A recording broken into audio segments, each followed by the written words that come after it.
జోగులాంబ టీవీకి స్వాగతం. ముందుగా ముఖ్యాంశాలు. జూన్ 2 నుంచి మోత మోగనున్న టోల్ గేట్ ఛార్జీలు.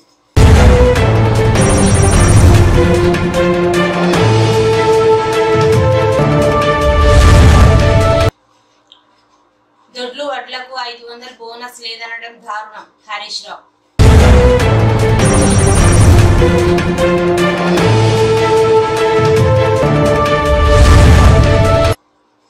కొనుగోలు కేంద్రాల్లో మిగిలి ఉన్న ధాన్యం సేకరణ ప్రక్రియను వేగవంతం చేయాలని జిల్లా ప్రత్యేక అధికారిని ఇంటర్మీడియట్ విద్యా కమిషనర్ శృతి ఓజా అధికారులకు సూచన.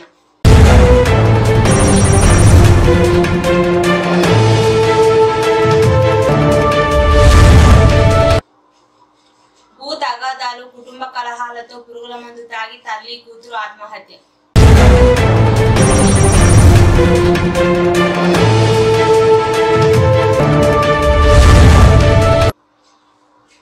ఉచిత సరుకులు పంపిణీ కార్యక్రమంలో పాల్గొన్న అల్లంపూర్ ఎమ్మెల్యే విజయుడు చెల్లా గిరిధర్ రెడ్డి.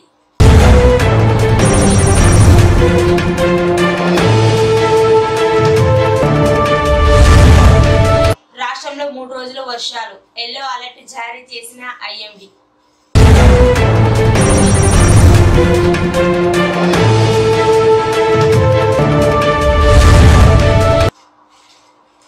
బీఆర్ఎస్ కార్యకర్తల కుటుంబాలకు అండగా నిలుస్తాం. హరీష్ రావు.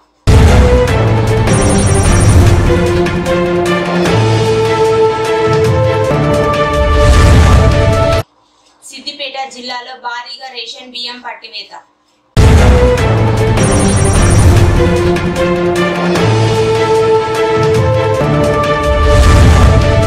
టీఎస్ఆర్టీసీ పేరు టీజీఎస్ఆర్టీసీగా మార్పు.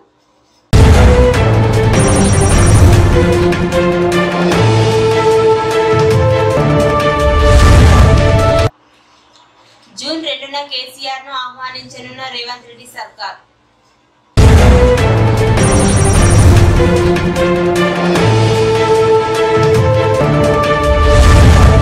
ఇక వివరాల్లోకి వెళితే, జాతీయ రహదారుల ప్రతికార సంస్థ టోల్ ప్లాజాల వద్ద టోల్ రుసుములు జూన్ 2 నుంచి పెరగనున్నాయి. ఏటా ఏప్రిల్ 2న ఈ ఛార్జీలను పెంచుతారు. అయితే ఎన్నికల దృష్ట్యా ఈ పెంపును వాయిదా వేయాలని ఎన్హెచ్ఏఐని ఎన్నికల సంఘం ఆదేశించింది. ఎన్నికలు ముగియడంతో జూన్ 2 నుంచి టోల్ ఛార్జీలను సగటున 5% పెంచి వసూలు చేయనున్నారు. రైతు బంధు డబ్బులను జూన్ నెలలోనే వేయాలి. తడిసిన ధాన్యాన్ని మొలకలు రాకముందే కొనుగోలు చేసి తరలించాలని సిద్దిపేట ఎమ్మెల్యే తన్నీరు హరీష్ రావు అన్నారు. మన తెలంగాణ హైదరాబాద్ కాంగ్రెస్ పార్టీ ఎన్నికల ప్రచారంలో వరికి 500 బోనస్ ఇస్తామని చెప్పి ప్రస్తుతం సన్న వడ్లకు మాత్రమే ఇవ్వడం దారుణమని మాజీ మంత్రి సిద్దిపేట ఎమ్మెల్యే తన్నీరు హరీష్ రావు ఆగ్రహం వ్యక్తం చేశారు. సన్న వడ్లకు 500 బోనస్ ప్రకటించిన ప్రభుత్వం అన్ని రకాల వడ్లకు ఇవ్వాలని డిమాండ్ చేశారు. దీంతో పాటు రైతు బంధు డబ్బులను జూన్ నెలలోనే వేయాలని పేర్కొన్నారు. బకాయిలు పడిన 2500 వానాకాలం పంటల విడత కింద 7500 కలిపి జూన్ లోపల 10,000 ఇస్తామని అన్నారు. రాష్ట్రంలో యాసంగిలో 90% రైతులు దొడ్లు వడ్లు పండిస్తున్నారని, ఆ ధాన్యానికి 500 బోనస్ లేదనడం దారుణమని మండిపడ్డారు. సన్న వడ్లకు బహిరంగ మార్కెట్లో మంచి డిమాండ్ ఉందని, ప్రభుత్వం 500 బోనస్ ఇవ్వాల్సిన పరిస్థితి రాదని తెలిపింది. కొనుగోలు కేంద్రంలో మిగిలి ఉన్న ధాన్యం సేకరణ ప్రక్రియను వేగవంతం చేయాలని జిల్లా ప్రత్యేక అధికారిని ఇంటర్మీడియట్ విద్యా కమిషనర్ శృతి ఓజా అధికారులకు సూచించారు. బుధవారం గద్వాల పట్టణం, బీరేపల్లి, లత్తిపురం గ్రామాల్లో కొనసాగుతున్న వరి ధాన్యం కొనుగోలు కేంద్రాలను జిల్లా కలెక్టర్ బిఎం సంతోష్ తో కలిసి ఆమె సందర్శించారు. ఈ సందర్భంగా ఐకేపీ ద్వారా నిర్వహిస్తున్న వరి ధాన్యం కొనుగోలు కేంద్రాల్లో రైతుల సౌకర్యార్థం అందుబాటులో ఉన్న సదుపాయాలను పరిశీలించారు. ధాన్యం తరలించిన రైతులను పలకరించి కొనుగోలు కేంద్రంలో ఏమైనా ఇబ్బందులు ఉన్నాయా అని ఆరా తీశారు. రైతులు ధాన్యం తీసుకువచ్చిన వెంటనే తూకం జరిపించాలని, సేకరించిన ధాన్యాన్ని వెంటనే లారీలలో లోడ్ చేయించి రైస్ మిల్లుకు తరలించాలని ఆదేశించారు. డాటా ఎంట్రీ పనులను ఎప్పటికప్పుడు నిర్వహిస్తూ రైతులకు వెంటనే డబ్బులు చెల్లించే విధంగా చర్యలు చేపట్టాలని అన్నారు. అకాల వర్షాలు కురుస్తున్నందున ధాన్యం తరలింపులో జాప్యానికి తావు లేకుండా చూడాలని అన్నారు. కొనుగోలు కేంద్రాల్లో సరిపడా ట్రాన్స్లిన్లు, గన్ని బ్యాగులు అందుబాటులో ఉండేలా ముందస్తు చర్యలు తీసుకోవాలని సూచించారు. ప్రభుత్వం ప్రకటించిన మేరకు పూర్తి స్థాయిలో మద్దతు ధర చెల్లించడం జరుగుతుందని ఆమె తెలిపారు. వర్షాల వల్ల ధాన్యం తడిసిపోకుండా తగు చర్యలు తీసుకోవాలని సూచించారు. తెలంగాణ సీఎం రేవంత్ రెడ్డి కుటుంబ సభ్యులతో కలిసి బుధవారం ఉదయం తిరుమల శ్రీవారిని దర్శించుకున్నారు. వైకుంఠం క్యూ కాంప్లెక్స్ దగ్గర సీఎం రేవంత్ రెడ్డి కుటుంబ సభ్యులకు టీటీడీ అధికారులు స్వాగతం పలికారు. అనంతరం కుటుంబ సభ్యులతో కలిసి స్వామివారిని దర్శించుకున్నారు. తర్వాత మనువడికి గుండు కొట్టించి మొక్కు చెల్లించుకున్నారు. రంగనాయకుల మండపంలో రేవంత్ కుటుంబానికి వేద పండితులు ఆశీర్వచనం చేయగా టీటీడీ ఈవో ధర్మారెడ్డి తీర్థ ప్రసాదాలు అందజేశారు. తెలంగాణ సీఎం గా బాధ్యతలు చేపట్టాక తొలిసారి తిరుమల శ్రీవారిని దర్శించుకున్నానని రేవంత్ రెడ్డి అన్నారు. స్వామివారిని దర్శించుకున్న అనంతరం రేవంత్ రెడ్డి మీడియాతో మాట్లాడారు. కాంగ్రెస్ పాలనలో తెలంగాణ రాష్ట్ర రైతులు సంతోషంగా ఉన్నారు. రాష్ట్రంలో నీటి సమస్యలు తీరి సకాలంలో వర్షాలు కురిశాయి. ఏపీలో ఏర్పడే ప్రభుత్వంతో సత్సంబంధాలు ఉండాలని కోరుకుంటున్నా. తెలుగు రాష్ట్రాల ప్రజలు సుఖ సంతోషాలతో ఉండాలని ప్రార్థించారు. స్వామివారి ఆశీస్సులతో తెలుగు రాష్ట్రాలు అభివృద్ధి చెందాలి అని రేవంత్ రెడ్డి ఆకాంక్షించారు.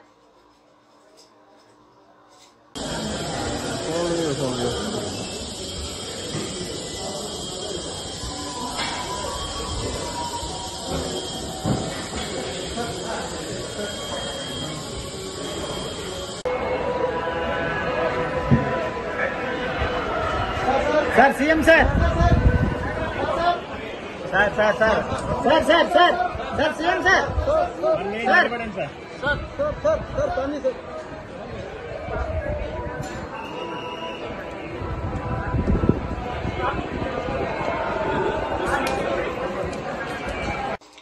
భూ తగాదాలు, కుటుంబ కలహాలు ఓ కుటుంబంలో విషాదం నింపాయి.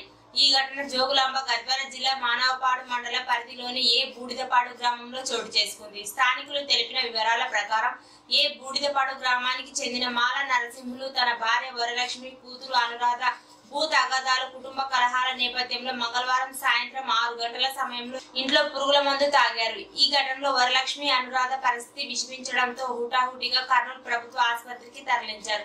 అక్కడ చికిత్స అందేలోపు ఇద్దరు మృతి చెందినట్లు డాక్టర్లు తెలిపారు.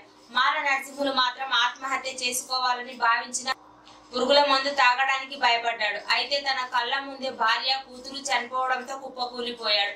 గత కొన్ని రోజులుగా అన్నదమ్ములకు మధ్య భూ తగాదాలు ఉన్నాయి. ఎన్నోసార్లు ఒకరిపై ఒకరు దుర్భషలాడుకోవడం, గొడవలు చేసుకున్నట్లు తెలిసింది. అయితే కూతురు, కొడుకు చదువు కోసం, పెళ్లి కోసం చాలా ఇబ్బందులు గురవుతున్నారని, తమకు వారసత్వం కింద ఇచ్చిన భూములు సీలింగ్ ఉండడంతో ఎవరు కొనడం లేదని భావించి ఎన్నోసార్లు అన్నదమ్ములతో మాల నరసింహులు ప్రాధేయపడ్డాడు.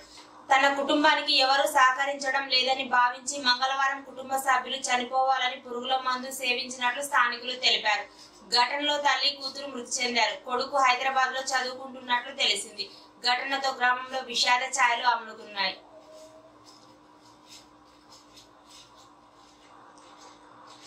ఉచిత సరుకులు పంపిణీ కార్యక్రమంలో అలంపూర్ ఎమ్మెల్యే విజయుడు చల్లా గిరిధర్ రెడ్డి పాల్గొన్నారు. బుధవారం అలంపూర్ నియోజకవర్గంలోని ఉండవెల్లి మండల పరిధిలోని పుల్లూరు గ్రామంలో ఫౌండేషన్ చారిటబుల్ ట్రస్ట్ మరియు ఆహార భద్రతా ఫౌండేషన్ ఆధ్వర్యంలో ఉచిత సరుకులు పంపిణీ చేశారు. ఈ కార్యక్రమంలో సీఈఓ దుర్గా ప్రసాద్, డిసిఓ రాజశేఖర్, విజయ్ కుమార్, రామాంజనేయులు తదితరులు పాల్గొన్నారు. ప్రభుత్వ సంక్షేమ పథకాలు అర్హులైన వారందరికీ అందించడంతో పాటు చేపట్టిన అభివృద్ధి పనులను సకాలంలో పూర్తయ్యేలా చొరవ తీసుకోవాలని జెడ్పీ చైర్పర్సన్ సరిత అధికారులను ఆదేశించారు. బుధవారం గద్వాలలోని పాత ఎంపీడీఓ కార్యాలయం సమావేశపు మందిరంలో జెడ్పీ చైర్పర్సన్ అధ్యక్షతన తన జిల్లా ప్రజా పరిషత్ సర్వసభ్య సమావేశం నిర్వహించడం జరిగింది. ఈ సందర్భంగా వివిధ శాఖలకు చెందిన జిల్లా అధికారులు ఎజెండాలో చేర్చిన అంశాలపై చర్చించారు. శాఖల వారీగా జరుగుతున్న అభివృద్ధి పనులు, ఆయా సమస్యల పరిష్కారానికి తీసుకున్న చర్యల గురించి మాట్లాడారు. పలువురు జెడ్పీటీసీలు తమ మండలంలో నెలకొన్న వివిధ సమస్యలపై ప్రశ్నించగా వాటిని పరిష్కారానికి తీసుకుంటున్నట్టు చర్యల గురించి అధికారులకు వివరించారు. ఇందులోని ప్రధాన అంశాలపై జిల్లా పరిషత్ చైర్పర్సన్ సరిత మాట్లాడుతూ సదరం ధృవపత్రాలు పొందేందుకు స్లాట్ బుకింగ్ సమయాన్ని పెంచేందుకు కలెక్టర్ దృష్టికి తీసుకెళ్లామన్నారు. వర్షాకాలం ప్రారంభం కాగానే హరితహారంలో భాగంగా 1,00,000 మేరకు మొక్కలు నాటేందుకు సిద్ధంగా ఉండాలని సంబంధిత అధికారులకు ఆదేశించారు. ప్రభుత్వ పాఠశాల ఉపాధ్యాయుల కొరత లేకుండా టీఆర్టీ ద్వారా కొత్త టీచర్ల నియామకం చేపట్టే వరకు వాలంటీర్ల నియామకానికి ప్రభుత్వానికి ప్రతిపాదన పంపాలని అన్నారు.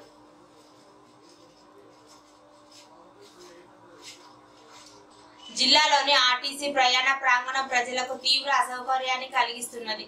ప్రయాణికులకు మెరుగైన సేవలు అందిస్తామని గొప్పలు చెప్పుకోవడం, ఆ సంస్థ క్షేత్రస్థాయిలో అమలు చేసేది శూన్యమే.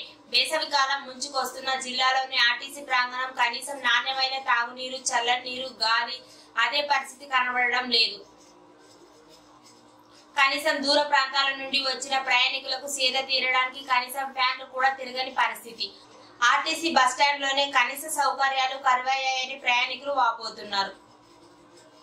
వెంటనే ఆర్టీసీ అధికారులు స్పందించి బస్టాండ్ అభివృద్ధి పథంలో నడిపించాలని ఆర్టీసీ అధికారులకు ప్రజలు కోరారు.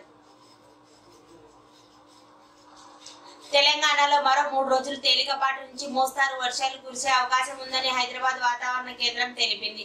23న భూపాలపల్లి, ములుగు, కొత్తగూడెం, ఖమ్మం, నల్గొండ, సూర్యాపేట, రంగారెడ్డి, హైదరాబాద్, మేడ్చల్, మల్కాజ్గిరి, సంగారెడ్డి, నాగర్ కర్నూలు, వనపర్తి జిల్లాలో ఉరుములు, మెరుపులు, ఈదుడు గాలులతో కూడిన వర్షాలు కురిసే అవకాశాలు ఉన్నాయని చెప్పింది.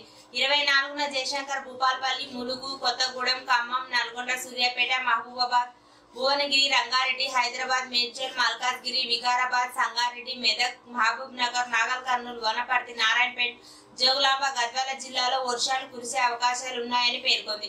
25న భూపాలపల్లి, ములుగు, కొత్తగూడెం, ఖమ్మం, నల్గొండ, సూర్యాపేట, నాగర్ కర్నూలు, నారాయణపేట్ జిల్లాలో వానలు పడే అవకాశం ఉందని వివరించింది. బీఆర్ఎస్ పార్టీ సభ్యత్వం కలిగి ఉన్న ప్రతి కార్యకర్తకు ఇన్సూరెన్స్ సదుపాయం పార్టీ కల్పించిందని, ప్రమాదవశాత్తు ఎవరైనా మరణిస్తే వారి కుటుంబ సభ్యులకు అండగా నిలిచేందుకు ప్రమాద బీమా సదుపాయం కల్పిస్తున్నట్లు మాజీ మంత్రి సిద్దిపేట ఎమ్మెల్యే హరీష్ రావు తెలిపారు. ప్రతి కార్యకర్తలకు అండగా నిలుస్తామని అన్నారు. పార్టీ కార్యకర్తలను కంటికి రెప్పలా కాపాడుకుంటామని తెలిపారు. సిద్దిపేట నియోజకవర్గంలో ఇప్పటి వరకు 48 మందికి 2 లక్షల చొప్పున 96 లక్షలు మంజూరు అయినట్లు తెలిపారు. పార్టీలో పనిచేసే ప్రతి కార్యకర్త కుటుంబానికి అండగా ఉండేందుకు బీఆర్ఎస్ అధినేత కేసీఆర్ ఈ బీమా సదుపాయం కల్పించినట్లు తెలిపారు. పార్టీ సభ్యత్వం పొంది ప్రమాదవశాత్తు చనిపోయిన ప్రతి కుటుంబానికి పార్టీ పక్షాన ఇన్సూరెన్స్ చేసి 2 లక్షల ప్రమాద బీమా ఇస్తున్నట్లు హరీష్ రావు తెలిపారు. అక్రమంగా తరలిస్తున్న రేషన్ బియ్యాన్ని పోలీసులు పట్టుకున్నారు. సిద్దిపేట జిల్లా చెర్యాల మండలం పెద్దరాజుపేట గ్రామ శివారులో డీసీఎం ద్వారా అక్రమంగా తరలిస్తున్న 41 క్వింటాల రేషన్ బియ్యాన్ని చెర్యాల సీఐ శ్రీను పట్టుకున్నారు. ఈ సందర్భంగా సీఐ మాట్లాడుతూ, కొమరవెల్లి పోలీస్ స్టేషన్ పరిధిలోని వచ్చే పెద్దరాజుపేట గ్రామ శివారులో నూనె వెంకట్ అనే వ్యక్తి డీసీఎం లో రేషన్ బియ్యం తరలిస్తున్నారనే సమాచారం మేరకు తనిఖీలు నిర్వహించామని అన్నారు. బియ్యం లోడ్ వెళ్తున్న డీసీఎం వ్యాన్ స్వాధీనం చేసుకుని కేసు నమోదు చేసి దర్యాప్తు ప్రారంభించినట్లు తెలిపారు. ప్రభుత్వ అనుమతి లేకుండా ఇసుక, రేషన్ బియ్యం అక్రమంగా రవాణా చేసిన, నిల్వ చేసిన చట్టపరమైన చర్యలు తీసుకుంటామని హెచ్చరించారు. జూదం, గ్యాబ్లింగ్, చట్ట వ్యతిరేక కార్యక్రమాలపై పటిష్టమైన నిఘా ఏర్పాట్లు చేశామని, చట్ట వ్యతిరేక చర్యలకు ఎవరు పాల్పడిన పోలీసులకు సమాచారం అందించాలని సూచించారు. తెలంగాణ ఆర్టీసీ పేరులో మార్పు చేసింది. కాంగ్రెస్ ప్రభుత్వం ఆదేశాల మేరకు మార్పు చేస్తూ నిర్ణయం తీసుకుంది. ఇప్పటి వరకు టీఎస్ ఆర్టీసీగా కొనసాగగా ప్రస్తుతం టీజీఎస్ ఆర్టీసీగా మార్చింది. ఇటీవల ప్రభుత్వం టీఎస్ స్థానంలో టీజీ మార్పులు చేస్తూ ఉత్తర్వులు జారీ చేసిన విషయం తెలిసిందే. ప్రభుత్వ కార్యాలయంలో ఇక నుంచి నివేదికలు, ప్రభుత్వ ఉత్తర్వులు, లెటర్ హెడ్లపై టీఎస్ కి బదులు టీజీగా పేర్కొనాలని ఆదేశించింది. ఈ మేరకు కేంద్రం అనుమతి ఇస్తూ గెజిట్ జారీ చేసింది. గతంలో అన్ని ప్రభుత్వ కార్యాలయాల బోర్డులు ప్రభుత్వ పరంగా టీఎస్ గా రాసే విషయం తెలిసిందే. గతేడాది డిసెంబర్లో అధికారంలోకి వచ్చిన కాంగ్రెస్ ప్రభుత్వం టీఎస్ స్థానంలో టీజీని మార్పు చేస్తూ కేంద్రానికి ప్రతిపాదన పంపింది. కేంద్రం అనుమతులు జారీ చేసిన విషయం తెలిసిందే. మొదటగా మార్చిలో వాహనాల రిజిస్ట్రేషన్లకు సంబంధించి టీఎస్ తొలగించి టీజీగా మార్చింది. భద్రాద్రి కొత్తగూడెం జిల్లా మునుగూరు మండలం సాంబాయిగూడెంలో బుధవారం విషాదం చోటు చేసుకుంది. కార్ డోర్స్ ఆటోమేటిక్ గా లాక్ కావడంతో ఊపిరాడక 3 ఏళ్ల చిన్నారి మృతి చెందింది. మాడకం సాయి, లిఖిత దంపతుల కుమార్తె కల్నిష ఇంటి ఆవరణంలో ఆడుకుంటూ కారులో ఎక్కింది. కాసేపటికి కార్ డోర్ ఆటోమేటిక్ గా లాక్ కావడంతో అందులోనే చిన్నారి కల్నిష ఉండిపోయింది. చిన్నారి కనిపించడం లేదని వెతుకుతున్న తల్లిదండ్రులు కారులో పడి ఉన్న చిన్నారిని చూసి అద్దాలు పగలగొట్టారు. చిన్నారిని బయటకు తీసుకురాగా అప్పటికే చనిపోయింది. చిన్నారి మృతదేహాన్ని చూసి తల్లిదండ్రులు కన్నీరు మున్నీరుగా విలపించారు. ఈ ఘటనతో గ్రామంలో విషాద ఛాయలు అలుముకున్నాయి. తమిళనాడు, కర్ణాటకలో భారీ వర్షాలు. తమిళనాడులో రెడ్ అలర్ట్ జారీ. కన్యాకుమారి, టెన్కాశి, కోయంబత్తూర్, తిరునెల్వేలి, తూత్తుకుడి జిల్లాలో భారీ వర్షాలు. నీలగిరి పర్వత శ్రేణిలో ఎడతెరిపలేని వానలు, ఊటీలో కుండపోత వర్షం, పొంగి పొర్లుతున్న జలపాతాలు. తెలంగాణ వచ్చిన 10 ఏళ్లకు రాష్ట్రంలో కాంగ్రెస్ అధికారంలోకి వచ్చింది. జూన్ 2న రాష్ట్ర అవతరణ దినోత్సవం సందర్భంగా రేవంత్ సర్కార్ కు ప్రభుత్వ పరంగా ఇదే తొలి పండుగ. దీంతో ధూమ్ధామ్ గా వేడుకలు నిర్వహించాలని ప్రభుత్వం భావిస్తోంది. అవతరణ దినోత్సవాన్ని పెరేడ్ గ్రౌండ్ లో 10,000 మందితో ఘనంగా నిర్వహించేందుకు ప్రభుత్వం ఏర్పాట్లు చేసింది. రాష్ట్రం ఏర్పడిన 10 ఏళ్లకు కాంగ్రెస్ పార్టీకి అవకాశం రావడంతో తెలంగాణ రాష్ట్రం సోనియా గాంధీని ఘనంగా సన్మానించాలని ప్రభుత్వం నిర్ణయించింది. వేలాది మంది ఉద్యమించిన ప్రధాన ఉద్యమకారుడిగా, తెలంగాణ తెచ్చిన గొప్ప నాయకుడిగా తెలంగాణ రాష్ట్ర తొలి ముఖ్యమంత్రి కేసీఆర్ కు పేరు ఉంది. కనుక తెలంగాణ అవతరణ దినోత్సవం రోజు సోనియా గాంధీతో పాటు కేసీఆర్ ను కూడా ఘనంగా సన్మానించాలని ప్రభుత్వం నిర్ణయించింది. ఈ మేరకు ఆయనకు ఆహ్వానం పంపినట్లు సమాచారం. చూస్తూనే ఉండండి జోగులాంబ టీవీ, ప్రతి క్షణం ప్రజల కోసం.